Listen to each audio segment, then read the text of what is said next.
Thank you so much, Thane, for that beautiful welcome to country. I'm super excited to be here. I mean, look how cool this stage is, and this and that, and oh my gosh, I hope all of you are taking it in. Well, welcome to Design Outlook 2023. It's really great to be here. I'm Berlin. I'm your MC for today, which is an honor and a privilege, and it's totally blowing my mind all at the same time. Before I tell you about our journey today, I just want to stop and admire this beautiful building and location, arguably the jewel in Federation Square's crown. It also happens to be on the traditional lands of the Wurundjeri people, the Kulin Nation.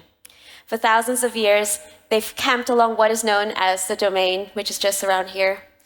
They hunted and fished here. They lived and worked here.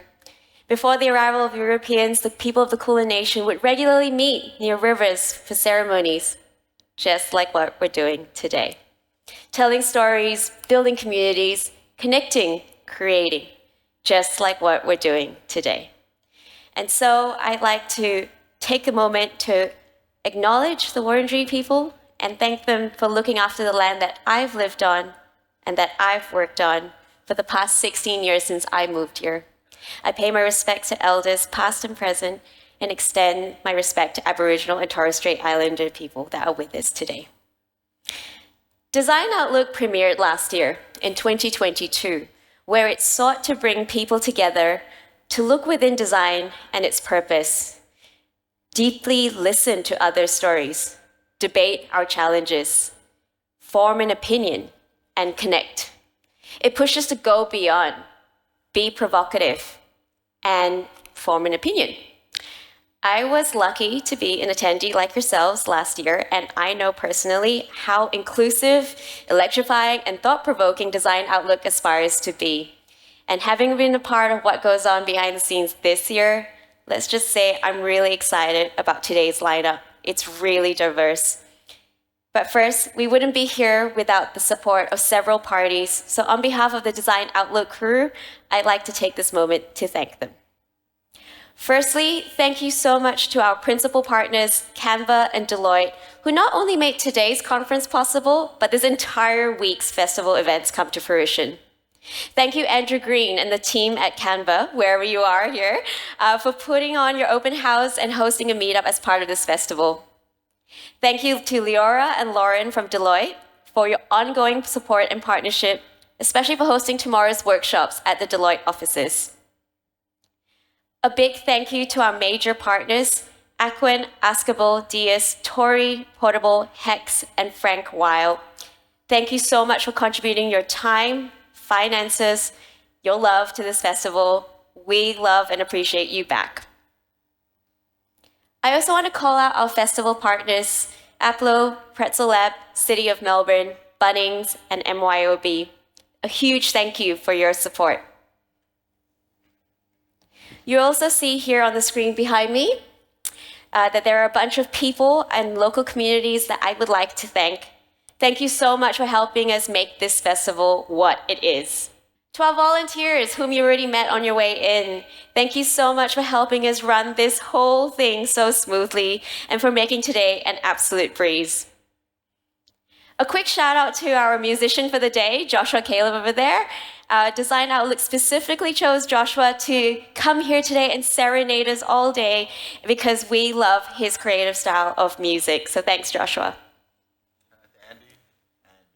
Last but not least, a personal thank you to Shane Curry, who's sitting over there.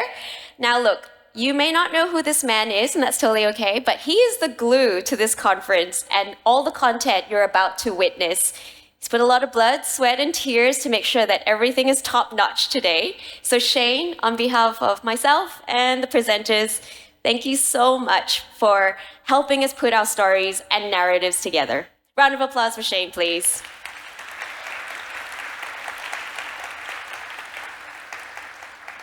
I also want to let you in on a little cool thing that Grant Show, our festival organizer, has done with everyone's tickets today. Grant believes that as a design community, we should show our respect and support to First Nations people where we can. And so Design Outlook is actually donating $5 from everyone's tickets today to pay the rent. We acknowledge the struggle and injustices that have happen to First Nations people and want to actively support initiatives that help protect First Nations rights. So just a little tidbit for you there. All right, so this year's theme is rediscover creativity. I suddenly have days where I have lost all my creativity, but we'll get to that in a minute. But to kick today's theme into action, I'm going to pose a question to all of you. I want you to get out your phone or a notepad, whatever you have, and I want you to write this down for me. How do you define creativity? How do you define creativity? I'm going to give us a few seconds to write it down, even if it's just one word.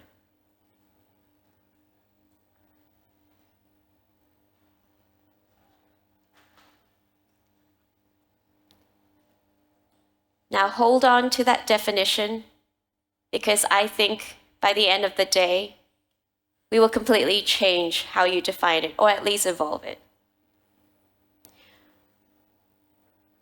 When I asked myself that question a few weeks ago, I found it really difficult to land on one singular answer. This exercise reminds me of a word in Danish called hygge, which when it's translated to English, you might be aware of this. It's a sense of coziness, but it's actually a lot more than that. It's hard to describe, but to Danish people, they can spot it or feel hygge when it's there. And to me, creativity is kind of like that. It can be hard to describe, but to varying degrees, we can spot it or feel it when it's there. Sometimes it's really easy to associate creativity with a visual output like, wow, this UI sketch is so creative. But I believe, and I feel like you too, know that it's so much more than that. Creativity could mean doing something unconventional, something you don't expect. It could be inventing something new or using things that you already have in a different way to create something novel. Being creative could be about expressing yourself in different mediums. It could be the process of connecting unrelated links in a journey. Perhaps it's some of these things, or perhaps it's all of these things. And for me, creativity is about taking, sampling, and learning different things from different industries, places, sources, industries. It's a bit fun, wild, experimental, and especially when I mesh it into my world, can be a little bit left field. But I have a confession to make in front of all of you today, which is a bit nervous because you're practically Melbourne's design community. At the moment, I'm not feeling my most creative self, especially when it has to do with work. In fact, I think that creativity in product design is at risk. I think creativity in product design is at risk. And you may agree, or maybe you really don't agree, and that's okay. But I'd like to take the opportunity today to share some of my musings of what I've noticed in the design industry since I career changed into it a few years ago. And I think why we need to pay attention to what it's doing to our creative souls. We're now working in a world that has become more productivity obsessed and efficiency driven. Work in the time of COVID changed this for us. With the ability to do remote working and digitize practically everything, I saw myself and companies become more productive, dedicated, and efficient with work. I started to document all my research notes online so I didn't need to have a research wall in the office anymore and take photos or post-it notes. I started to record all my workshops online and re-watch recordings whenever I needed to or I missed something. I was on time for every back-to-back meeting on Google Meet to the second, and I would fiercely prioritize my focus time and make the most out of it. All these things I never used to do before. And then I also noticed that the design industry started to get more automated, more efficient with our processes and our tools and our frameworks. I saw product frameworks get more refined. I saw more businesses embrace design systems. Everything was about scaling design, scaling impact in the most efficient, fast way possible. And as an early stage designer, I thought, this is great. Like, I can work smarter, not harder. But on the other hand, I couldn't help but feel my magic spark of creativity that I came into the industry with dim with every tweak of optimization. And some say the more efficient we become, the more we can create space for complex and creative thinking. And in theory, I really believe this.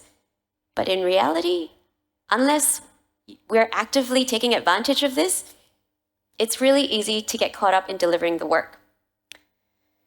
And it makes me wonder, does being efficient always mean getting better outcomes for our customers? And what happens if every designer in every company is following the same process, using the same tools, double diamonds everywhere, Miro everywhere? Like, does that mean our products, systems, experiences are likely to be, I don't know, the same-ish? Average? Safe? I mean, I ask you, when was the last time you questioned the product framework or the frameworks that are given to you at the company you're at? When was the last time you tried out a different research technique as opposed to your defaults that might have gained you some more interesting findings? When was the last time you energized your team with ideation techniques that did not involve a Miro board? With digitization, remote working, and technological advances all pressuring us to move fast and be efficient and produce results, I mean, what's the risk if we slow down to exercise our creativity a little more often? What's the risk if we tried something different or new? Another thing I noticed is design is becoming so heavily data informed that I personally think it's killing our design instincts. Now hold that thought, I'll come to it. Design to me is a balance between science and art. So both require a healthy dose of creativity and curiosity. Like science, design involves putting hypotheses to the test.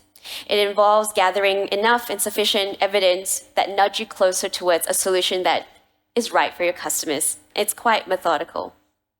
Like art, design involves emotional intelligence, intuition, empathy, be it connecting with your customers' pain points or dealing with really difficult stakeholders. But what I've noticed is there's been a recent shift towards more science than art. We pride ourselves with data-informed design. We set up metrics, measure things, use numbers to tell our story. We have less room for subjectivity and biases in our design decisions. Even Jared Spruill says we need to embrace the world of metrics and use their powers to change the way how we do things. Designers don't just do design anymore. Now, designers also have to do data. And design has gotten so serious, I think, that we might have taken it a little too far. Now we want to test and measure every single little thing before we feel confident to make a statement. We're insecure about having an opinion unless we're like 100% sure about it, which, can't always be the case. And we turn to research for everything when it comes to our customers' gaps, but sometimes forget that it cannot and doesn't answer every single little thing. I think we're losing sight of something we once cherished: the designer's instinct. Trusting your gut, having an opinion, leaning into your creative confidence. I know we all have it in us. We just don't tap into it as often as we should. And I know what you're thinking, like, maybe I'll look foolish. Maybe I'm wrong if I don't have data to support me. Maybe, people will judge me. It's all opinions. I'm not saying you need to lean 100% into it, but what is the risk if you just listen to your gut? And you'll never know if you were onto something if you didn't follow your hunch, right? And I think not everything that can be counted counts. And not everything that counts can be counted. I think we may have swung the pendulum too far from one end to the other, from relying solely on instinct in the past to relying a lot on data today, when perhaps it's about coming back into the middle and having a bit of both, instead of leaving all the power to data. Now, my last observation is that I've noticed that design is also moving away from specialists to generalists. And I think to some degree, this is having an impact on our creativity. When I started in the industry a few years ago, I was a UX designer, and I was paired with a UI designer. We both excelled at our own skill sets, and oh my gosh, the creative tension between us was like incredible, and it's like electricity. I'd learned so much about visual theory from them, and they had learned so much about how our customers behave with our products from me. There was mutual respect between us, but I gotta say, the quality of our work always elevated when we debated, clashed, and really challenged each other. And then I started noticing that companies were dropping specific UX or specific UI titles, and they were like merging them. I started to see these broad terms like experienced designers pop up, or product designers. I mean, I'm a product designer myself at the moment. And we expect these kind of designers to be end-to-end. They can do discovery all the way to delivery. They can do research all the way to shipping high-fidelity UI. And personally, from a capitalistic point of view, I think this is really great, right? Like, if everything is about resources, cutting costs, and maximizing efficiency, transform your design practice to be end-to-end, get one person to do everything.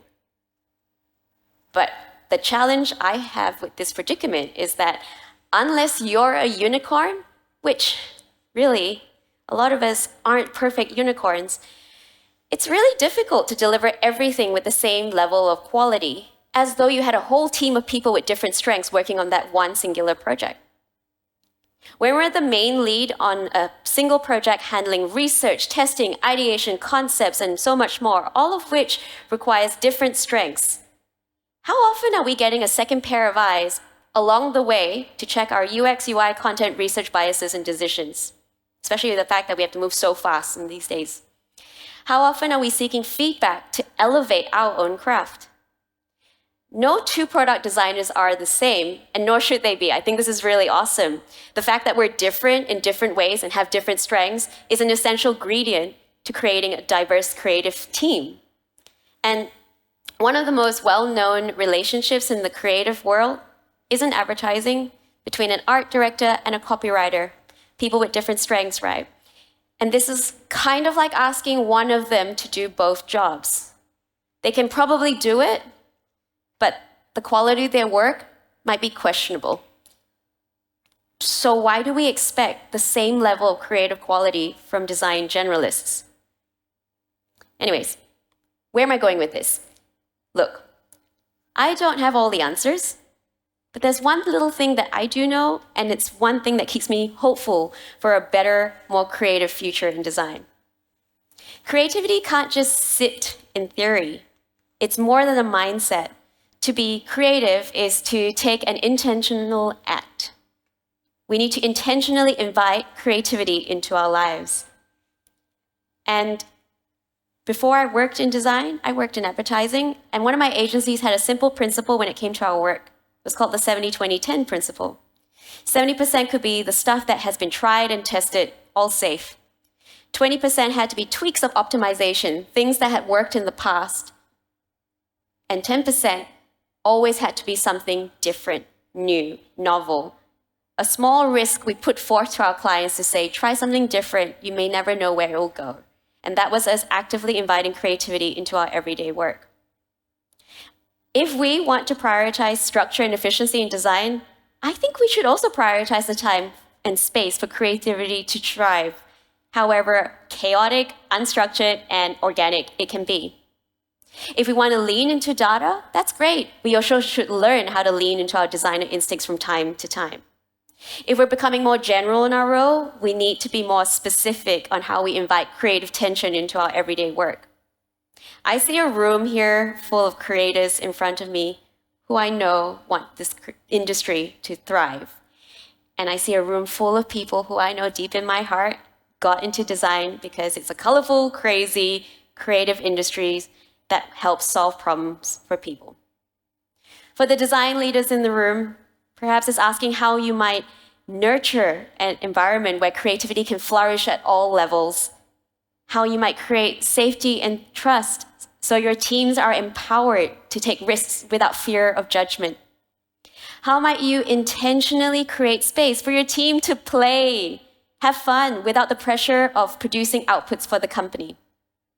And for the designers like myself, especially those who are early in their careers, I know it can be really, really difficult to feel empowered to take action, especially when sometimes it feels like you're going up against a system much larger than yourself. But you don't have to do it all on your own. Find your tribe, find your people, start a communal movement. Take small actions today. Intentionally pause and ask ourselves, hey, what else can we do instead? Be courageous and start to form an opinion about a topic. It's okay if you're going to be wrong. It will evolve, right? Treat our frameworks, our tools, our processes as a starting point. They're there to help us when we're stuck, but we have the agency to question, adapt, improvise, or even break them where we can or should. Or maybe take a risk. Try something new, especially when you have no idea what is going to happen and how it'll turn out, like emceeing a design conference. What I'm trying to say is, I believe if we take action today, I know creativity can thrive in this industry, regardless of capitalism, digitization, AI, and the works. It just may not look like what we thought it did. If you're on the path of rediscovering creativity, I'm on the journey with you. And you don't always have to have your shit together because really everyone's still trying to figure it out too. So for the rest of the day in this festival, I would like to set up some design principles for us. Firstly, please leave your titles at the door. We're here to be vulnerable and understand each other on a human level. Secondly, as you take in today's presentations, I want you to sit with your reflections. Don't rush, just sit with them. Because I think there are going to be moments that make you think deeply, moments that might make you feel really uncomfortable, and challenge you. Dig into it. Enjoy the experience of letting thoughts just marinate in your mind. And lastly, I encourage you to talk to someone new at lunch if you're up for it. If you're not sure how, share with them what you scribbled down today of what creative means to you. Otherwise, come find me. Tell me if you think you agree or you totally disagree with what I've said today. I'd love to hear from you. Today is about conversations. It's about connecting with others. We're all here together, and asking questions, especially the spicy ones, and without the worry of whether you're good enough, smart enough, or creative enough. We're all here to learn. I officially welcome you to Design Outlook 2023, and I hope you unravel and unleash the meaning of what creativity means to you. I hope you have a laugh, have some fun along the way, and find moments of magic along the day. We would love for you to share your experience, thoughts, and reflections online as well using the hashtag DO23.